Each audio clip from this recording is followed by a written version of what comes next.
Muy bien muchachos, pues aquí estamos de nuevo, un video más para la clase de estática y dinámica. Bueno, ya habíamos visto cómo calcular la posición y la velocidad si nosotros teníamos la aceleración. Y habíamos visto de hecho tres casos. El caso uno es cuando la aceleración es constante. Si tú integrabas la aceleración obtenías tres fórmulas, las cuales pues sí les recomiendo mucho que las tengan siempre a la mano. La primera decía que la posición final es igual a la posición inicial más la velocidad inicial por tiempo más aceleración por tiempo al cuadrado sobre 2. La segunda fórmula dice que la velocidad final es igual a la velocidad inicial más la aceleración por el tiempo. Y la última es que la velocidad al cuadrado es igual a la velocidad inicial al cuadrado más 2 veces aceleración por x menos x inicial. Muy bien, el caso 2 es que la aceleración dependa del tiempo. En este caso, simplemente escribes a igual a derivada de velocidad con respecto al tiempo y pasas el dt a multiplicar con la a dt por dt es igual a dv, integras y recuerden que lo importante son los límites inferiores, que son las condiciones iniciales. Normalmente el tiempo inicia en cero y la velocidad en algún valor que es la velocidad inicial, y arriba lo ponemos como variable. Una vez resuelta esta integración, pues ya tendríamos una fórmula para velocidad, la cual después integramos y obtenemos una fórmula para posición. Bueno, pues esos eran los primeros dos casos, caso 1 y caso 2. Vamos al tercer caso que habíamos revisado. El caso 3 era que la aceleración dependa de la posición, o sea que sea una fórmula que incluya la posición de la partícula. En este caso la integración se hace aplicando regla de la cadena, es decir, dv dt se escribe como dv dx por dx dt. Esa x recuerden que también podría ser s. Esta última derivada es simplemente la velocidad, entonces tendríamos que ir separando variables, que a de x por dx es igual a b dv, se integra. Aquí los límites serían desde x inicial, porque la integral es de x, y desde b inicial a una x final y a una b final. Y ahí tenemos pues el tercer modo de integrar, bueno, el tercer tipo de aceleración. Ok, vamos en este video a ver el último tipo de aceleración, que es la aceleración que depende de la velocidad. A es igual a una función de la velocidad. En este caso, una aceleración que depende de la velocidad es, por ejemplo, la fuerza de resistencia del aire.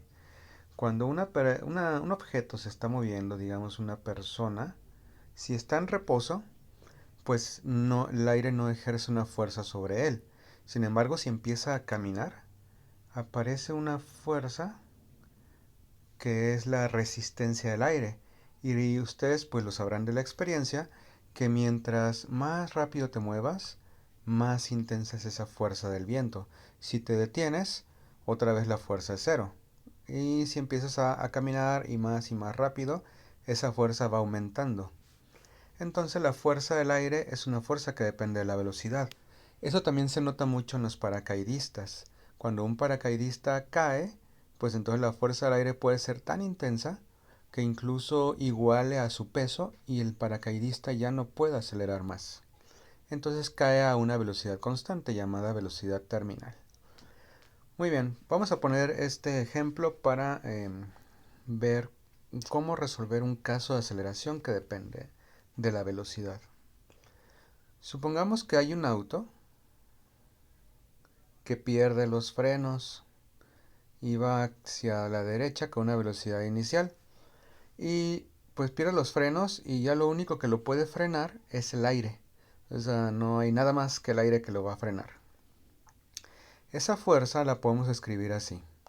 La fuerza del aire sería igual a menos K por B. Puede ser por B o por B cuadrada. Aquí le vamos a poner K por B. Ok, entonces esta fuerza, que es la fuerza del aire, tiene algunas características. Tiene un signo menos. Eso es debido porque es una fuerza de resistencia. Es decir, la fuerza va al revés de la velocidad. Si tú te mueves a la derecha, el carro va a la derecha, la fuerza va a la izquierda, por ese signo menos. La K es como la resistencia. Depende del medio, pues no es lo mismo si te frenas con aire o con agua. Entonces, mientras más viscoso, más resistente sea el medio, esta K va a valer más. Entonces K se podría decir que es la resistencia del medio. Resistencia del medio. Muy bien. Entonces vamos con esta, digamos, marco teórico, vamos a poner un problema más o menos práctico. Voy a cambiar de página. Si el auto va a 72 kilómetros por hora, una velocidad de 72 kilómetros por hora, y digamos que la aceleración es igual a menos 0.5 v, entonces, ¿en cuánto tiempo se va a frenar? ¿En cuánto se frena? O sea, queremos el tiempo para el cual la velocidad pasa de 72 kilómetros por hora a 0. La velocidad inicial igual a 72 kilómetros por hora se debe convertir a metros sobre segundo. Esto se consigue dividiendo entre 3.6. Y si divido 72 entre 3.6 me da 20 metros sobre segundo. La velocidad final quiero que sea 0. Muy bien, pues primero que nada vamos a escribir nuestra aceleración igual a menos 0.5 v como la derivada de la velocidad con respecto al tiempo. Ok, entonces fíjense que aquí hay una v de este lado y dv del otro, así es que lo que voy a hacer es pasar la v a dividir y dt a multiplicar. Entonces voy a separar variables de esta manera. El menos 0.5 lo puedo dejar del lado izquierdo, menos 0.5 dt, y del otro lado quedará dv sobre v. Ok, entonces voy a proceder a integrar. El tiempo empieza en 0, va a terminar en t, mientras que la velocidad comienza en v sub 0, que en este caso es 20, pero lo voy a dejar como letra, y termina en v. Entonces del lado izquierdo voy a tener simplemente menos 0.5t. Y del lado derecho voy a tener un logaritmo natural. Logaritmo natural de v evaluado de v sub 0 a v. Esto va a quedar pues logaritmo natural de v sobre v sub 0, aplicando propiedades de logaritmos. Entonces voy a pasar de página. Tengo entonces el siguiente resultado. Menos 0.5t es igual a logaritmo natural de v entre v sub 0. Aquí yo quiero saber el tiempo para cual la velocidad final se hace 0. Sin embargo, si aquí yo pongo v, sustituyo v como 0, entonces me va a dar infinito. Y eso no tiene sentido. Lo que voy a hacer es despejar la velocidad. Voy a aplicar Euler de los dos lados. Y del lado derecho pues se va a cancelar. Entonces v entre v sub 0 es igual a e a la menos 5t. Muy bien, entonces b va a ser igual a b sub 0 por e a la menos 0.5t. Esto, señores, se llama decaimiento exponencial. Es lo contrario del crecimiento exponencial, que ahorita está muy de moda, por cierto. Decaimiento exponencial. Es decir, la velocidad disminuye muy rápidamente, al contrario del crecimiento exponencial en la que la variable crece muy rápidamente. Si yo hago una gráfica de esta decaimiento exponencial, más o menos se ve así. El decaimiento exponencial tiene esta forma, donde la línea roja es asintótica, es decir, nunca llega a tocar al eje X, al eje del tiempo en este caso. Y al principio la velocidad es v sub 0.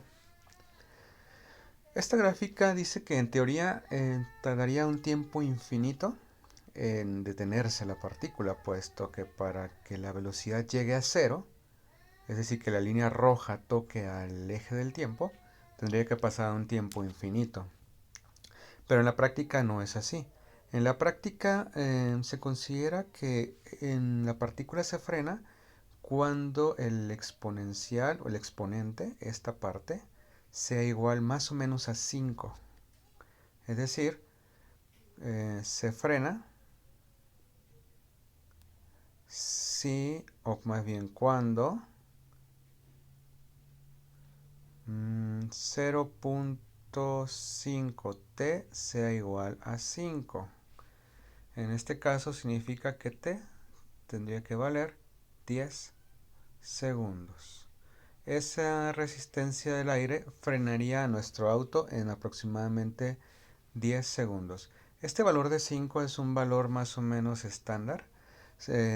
Cuando lo igualas, sería más bien dicho como es un tiempo igual a 5 tiempos característicos. Igual cuando regresemos a clases se los puedo explicar con un poco más de calma. Pero aquí lo importante pues es el proceso de integración. Cuando la velocidad la aceleración depende de la velocidad, simplemente separas variables. Ok, entonces voy a la siguiente página. Llegamos a esta expresión. Con el proceso de integración, ya si la aceleración es igual a menos 0.5 veces la velocidad, mientras más velocidad, más es la aceleración, integrando obtuvimos que b es igual a b inicial por e a la menos 0.5t. Perfecto. Ahora, si uno quisiera encontrar la posición, lo único que tendríamos que hacer es igualar esta expresión, b sub 0 por e a la menos 0.5t, que es la velocidad, igualarlo a la derivada de la posición con respecto al tiempo, derivada de x con respecto a t. Entonces, si yo quiero x, simplemente paso el dt a multiplicar, b sub 0 e a la menos 0.5t dt, integro. Para los límites, pues aquí necesitaría la posición inicial, x sub 0, y a una x final. Y aquí recuerden que la integral es de tiempo, que se integraría de 0 a t. Si uno resuelve esta integral, pues entonces tiene ya una fórmula para posición. Finalmente hay una tercera manera bueno, más bien una segunda manera de integrar una aceleración que depende de la velocidad. Si uno quiere no relacionar la velocidad con el tiempo, sino directamente velocidad con posición, por ejemplo, que les hubiera preguntado desde el principio en cuánto tiempo, más bien en qué distancia se frena el auto, yo puedo aplicar regla de la cadena. En lugar de que la aceleración sea derivada de velocidad con respecto al tiempo, lo pongo así, derivada de v con respecto a x, de x de t. Esto recuerden que es v. Entonces aquí podría separar variables, de x pasa a multiplicar al otro lado, y la b de v queda del lado derecho, pero la a también la paso al lado derecho. Entonces aquí integraría y pondría abajo directamente los límites de x sub 0 y de b sub 0 a b y x. Y esa es una forma de integrar una una aceleración que depende de la velocidad directamente contra posición. Entonces esta es una integral de velocidad contra posición. Y pues bueno, muchachos, este sería todo por ahora. Y les recomiendo que intenten hacer esta integral con el ejemplo del automóvil. Simplemente pongan aquí lo que teníamos, menos 0.5b. Y pues van a ver que va a quedar muy fácil la integral. Bueno, pues jóvenes, eso va a ser todo por ahora. Y nos vemos en el siguiente video. Hasta pronto.